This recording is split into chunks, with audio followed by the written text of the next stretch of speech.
I was awarded a State of Idaho scholarship during the spring of 1978, shortly before I graduated high school. The scholarship was a big deal, so renowned and prestigious that my dad dragged me out of class to tell me about it. My dad was the superintendent of the school district, which allowed him to interrupt class to give me the news. The scholarship came with $6,000, which sufficed to pay for 4 years of fees at any of the state schools of higher education. Obviously, $6,000 would not go nearly this far today. There were 4 colleges that qualified. I attended the one that was furthest from where I was raised, Idaho State University. After I matured a bit, I transferred to the University of Idaho, where I began my life as a scientist. $1,500 per year did not pay for room and board, much less parties and road trips. As a result, I relied upon additional scholarships and my work ethic to pay for the entire college experience. Summers were spent as one of half a dozen members of an initial hell attack crew responsible for suppressing wildfires in an area spanning about 1 million acres. Part-time work during my time on campus included cleaning and organizing the puppetry lab, because I was a puppeteer, night shift janitor at the student union, bus driver, and construction worker atop a domed football stadium. The latter position occurred at the University of Idaho, which relied upon its own staff to oversee the repair of the damaged roof of the Kibbie Dome. The Kibbie Dome was named for the donor who provided much of the funding for the original construction. The University of Idaho, the land-grant school, attracted a lot of students interested in the outdoors, including me.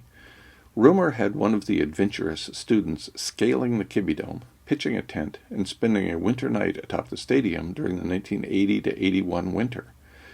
The following spring, leaks revealed themselves in the tartan polyurethane covering the structure.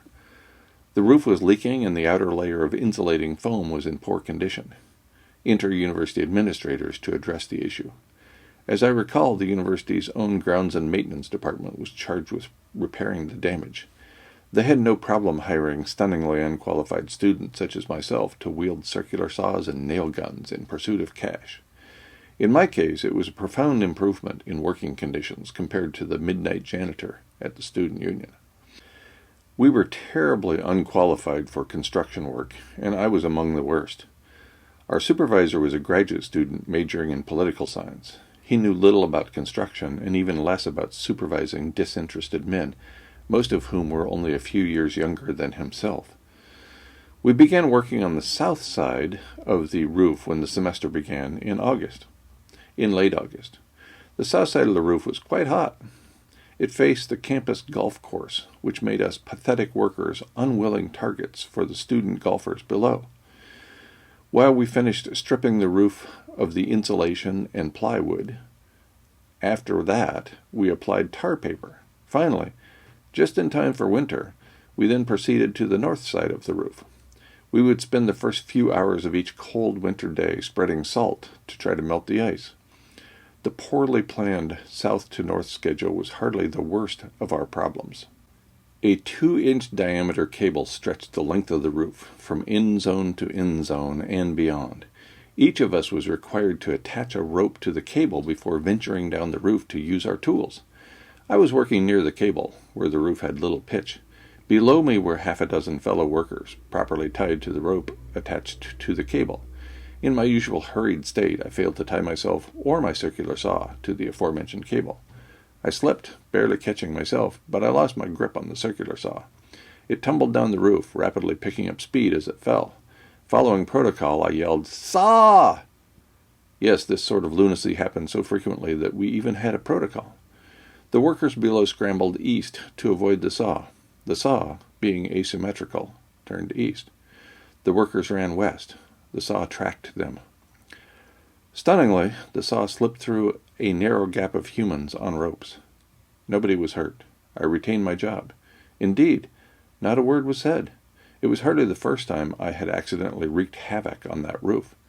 It was hardly the first time mishaps had plagued this crew of misfits. On another occasion, I was using a nail gun. My effective range, when properly tied off to my rope, was only a few feet. My strong work ethic overwhelmed my common sense, so I simply held the rope in my left hand while using the nail gun in my right hand. By holding the rope instead of anchoring myself with a knot, I gained a bit more ground. A minor slip had me plunging down the ever-increasing incline, During the ridiculous race to the bottom, I would alternately run to gain my balance and then tighten my grip on the rope to slow down.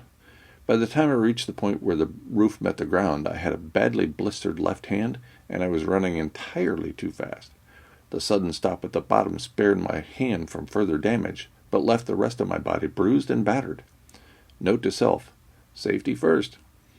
After all, my wages did not vary with the number of nails I drove into the roof. The final misadventure from the roof of the Kibbie Dome, well, at least the final one I will reveal in this space, involved the brutal spring winds common on the Palouse Prairie. The wind was strong enough to disrupt work at the beginning of the day, according to our supervisor. That was fine with the rest of us. We preferred to get paid for waiting on the ground instead of working on the roof. After an hour or two, the supervisor was feeling pressured, so he claimed that the wind had died down sufficiently to get back up on the roof. I suspect his conclusion about the wind was rooted in hope, which generally makes for poor planning. We all climbed up through the roof of the domed stadium and then got in line to climb the final ladder onto the roof. The first man emerged onto the roof only to watch his yellow hard hat blow onto the ground some 200 meters away. The next man emerged immediately behind him, and he enjoyed the same view. The scene was repeated for 4 or 5 more workers until somebody had the sense to tell the supervisor that it was still a bit breezy, at least up on the roof.